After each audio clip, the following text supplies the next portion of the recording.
नमस्कार फ्रेंड, कैसे हैं सब लोग? अच्छे? मैं भी अच्छा हूँ। आज हम बात करेंगे पीसीसी टॉपिक पे, पीसीसी पुलिस वेरिफिकेशन सर्टिफिकेट। बहुत सारे लोग वीडियो बनाते हैं कि पीसीसी नहीं बनेगा या पीसीसी के लिए अपॉइंटमेंट लेना पड़ेगा, जो बहुत टाइम लगता है, उसको अप्रूवल नहीं आता है। लोग सोचते हैं कि कब बनेगा, कैसा बनेगा, 6 मंथ में एक्सपायर हो जाएगा।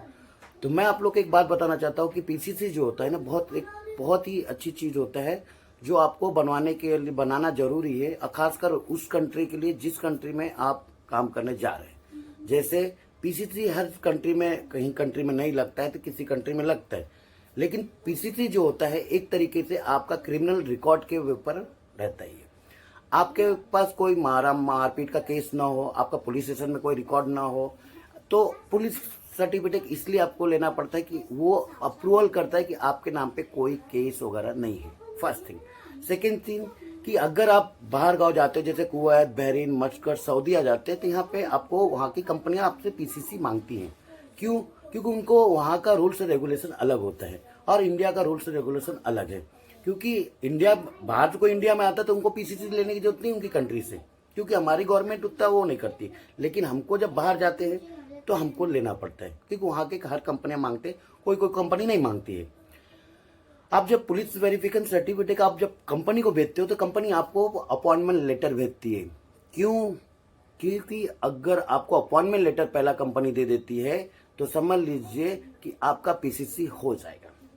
कोई कोई का पीसीसी क्लियर होता है, लेकिन आपको जब आप पासपोर्ट ऑफिस जाते हो तो वो बोलते हैं कि हमको अपॉइंटमेंट लेटर ला के दो, लेकिन कंपनी आपको कोई अपॉइंटमेंट लेटर फर्स्ट नहीं देती है। जैसे आप फ्रेंड के थ्रू जा रहे हो, अगर कंपनी ने आपको अपॉइंट किया है तब अपॉइंटमेंट लेटर आपको दे सकती है।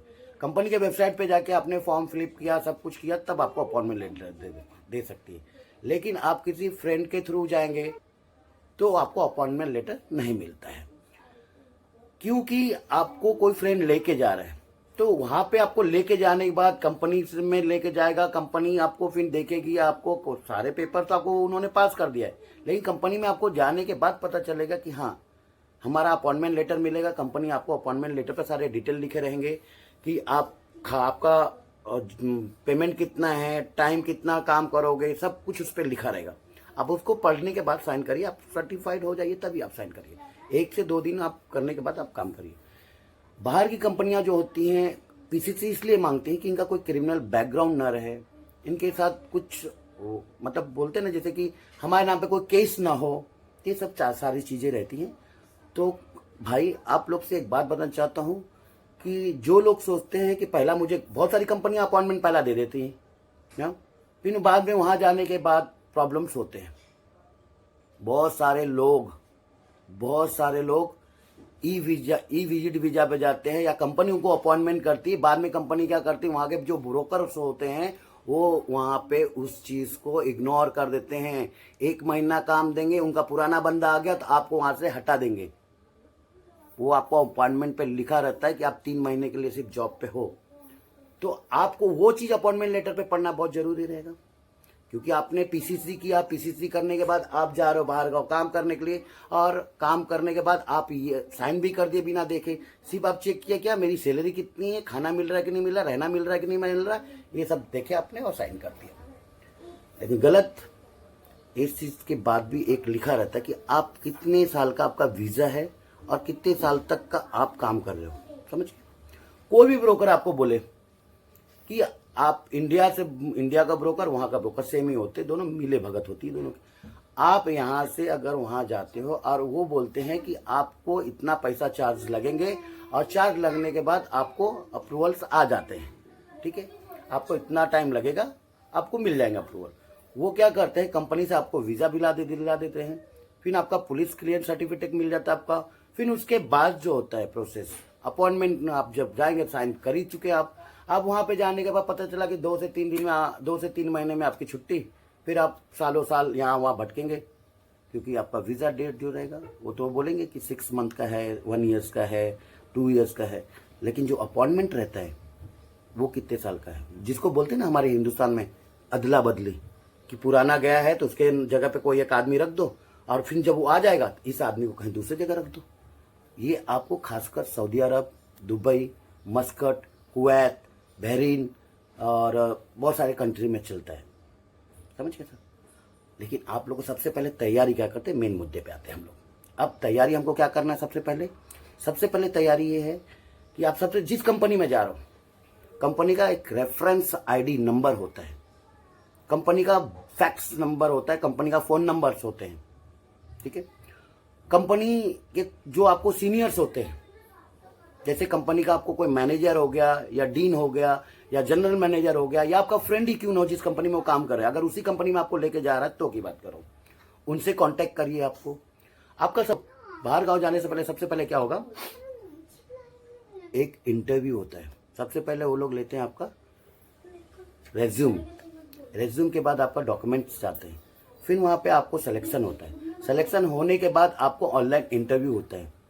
मान लीजिए आपके बड़े भाई है, वो आपको लेके जाने वाले हैं, लेकिन सबसे पहले क्या होता है कि आपके बड़े भाई जब उसी कंपनी के मैनेजर है या बड़े डायरेक्टर है तो आपको ऑनलाइन इंटरव्यू की जरूरत नहीं पड़ेगी, क्योंकि वो खुद इंटरव्यू लेने वाले तो वही हैं, उनसे बड़ा कोई है नहीं कि आपका इंटरव्यू लेगा।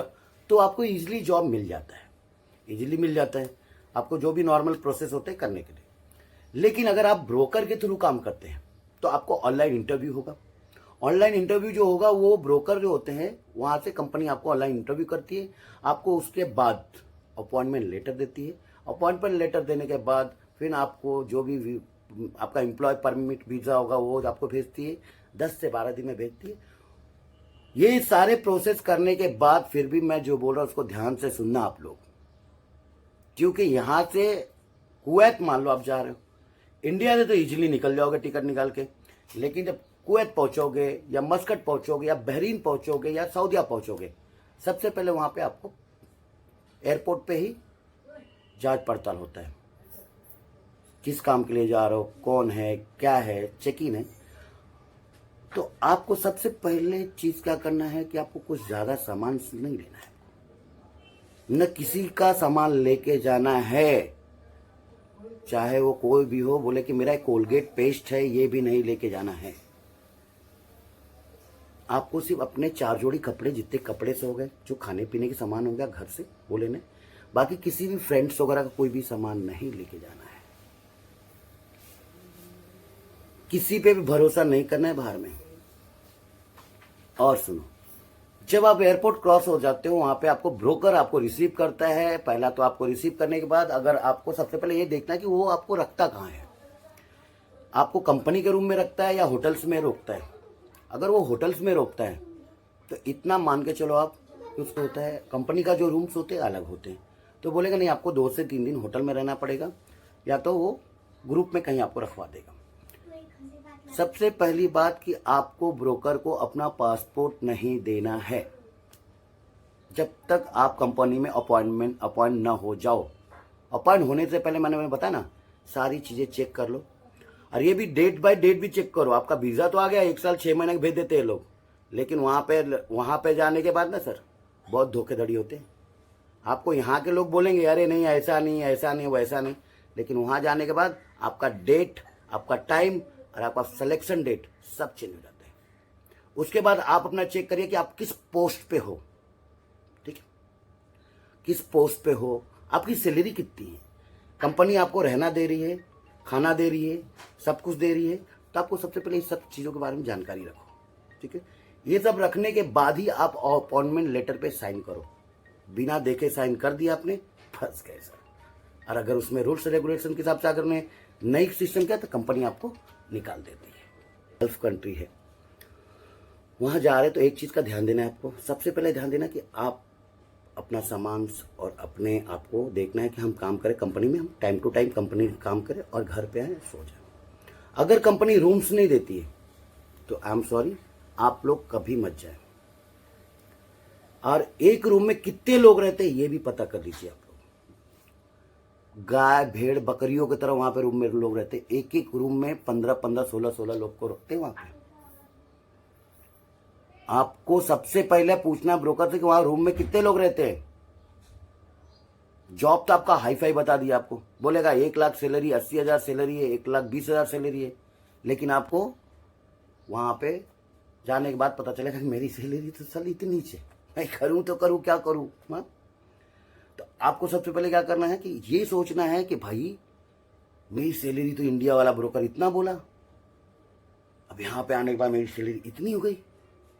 तो सबसे पहले आपको ब्रोकर को ही पकड़ना है, क्योंकि यहाँ से जाने के बाद वहाँ तो ब्रोकर पैसा लेके हट जाएगा, चला जाएगा, लेकिन बाद में ब्रोकर क्या करेगा आपको? कंपनी तो पासपोर्ट जमा कर ली है, आप पासपोर्ट, बिना पासपोर्ट का आप आ भी नहीं सकते इंडिया में, फिर मोदी मोदी करेंगे आप लोग। तो इससे अच्छा है कि आप हर एक चीज़ की जानकारी पहले से ले लें। और मैं लोगों की तरफ मैं सच्ची बता रहा हूँ एक बात, बहुत सारे लोग ये बोलते ना, अरे कुवैत जाना बहुत इजीली है। कुवैत जाना इजीली है सर, लेकिन बहुत सारे प्रोसेस होते हैं, बहुत सारे नियम कानून हो गए चेंज, अभी बहुत सारे नियम कानून चेंज हो गए। तो इस चीज़ का आप ध्यान रखिए, एंजॉय करिए, आप जाइए, काम करिए और अपने परिवार को तरक्की रखिए। और हो सके तो मेरे चैनल को सब्सक्राइब कर दीजिए और प्लीज़ शेयर और लाइक दोनों कर दीजिए, ठीक है।